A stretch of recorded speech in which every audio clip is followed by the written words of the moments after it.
नमस्कार ऊस उत्पादक शेतकरी बांधवांनो, आज आपण या टॉपिकमध्ये ऊसाचं एकरी 100 टन उत्पादन कसं घेता येईल यावर चर्चा करणार आहोत। मित्रांनो, एकरी 100 टन ऊस उत्पादन घेण्यासाठी सर्वप्रथम आपणाला सरी ही 5 फूट अंतरावर कमीत कमी सोडली पाहिजे। त्यानंतर ऊसाची लागवड करत असताना 5 बाय 1.5 फूट इतक्या अंतरावर ऊसाची लागवड केली पाहिजे। ऊसाची लागवड ही शक्यतो एक डोळा पद्धतीने कांडी लागवड केली पाहिजे किंवा 5 बाय 1.5 या अंतरावर रोपांची तरी लागवड केली पाहिजे।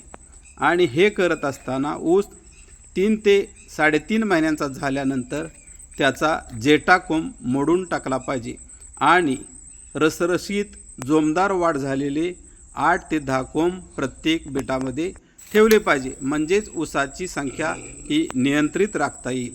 ऊसाची लागवड शक्यतो सर्वसाधारणपणे जून, जुलै, ऑगस्ट या अडसाली हंगामातच केली पाहिजे, तरच जास्तीत जास्त ऊस उत्पादन आपल्याला मिळवता येते।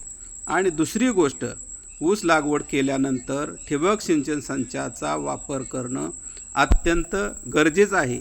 ठिबक सिंचन संच वापरत असताना त्यामध्ये सुद्धा इनलाईन ठिबक सिंचन संचाचा वापर करणं अत्यंत गरजेचं आहे, म्हणजे ऊसाच्या प्लॉटच्या सर्व बाजूला समान पाणी मिळणं अत्यंत गरजेचं आहे। त्यामुळे फर्टिगेशनचा आपल्याला वापर करता येतो।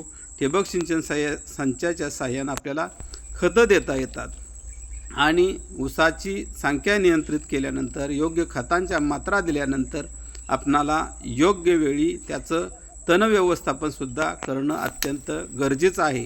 त्याच्या ऊसाच्या क्षेत्रामध्ये तणनाशकांचा वापर करणं किंवा भांगलन करून खुरपणी करून तणांचा बंदोबस्त केला आणि ऊसावर वेळोवेळी येणाऱ्या रोग आणि किडींचा प्रादुर्भाव टाळण्यासाठी कीटकनाशकांचा आणि बुरशीनाशकांचा वापर केला तर ऊसाचं एकरी 100 टन उत्पादन 100% निघू शकतं। आणि ते निघणं आता फार कठीण नाही। त्यासाठी फक्त आपल्याला शेतामध्ये रोज जाणं गरजेचं असतं आणि पिकाचं आपल्या निरीक्षण करणं गरजेचं असतं। खतांच्या योग्य मात्रा, सूक्ष्म अन्नद्रव्याच्या योग्य मात्रा दिल्यानंतर आणि पाणी व्यवस्थापन व्यवस्थित केल्यानंतर ऊसाचं 100% 100 टन ऊस उत्पादन निघू शकतं।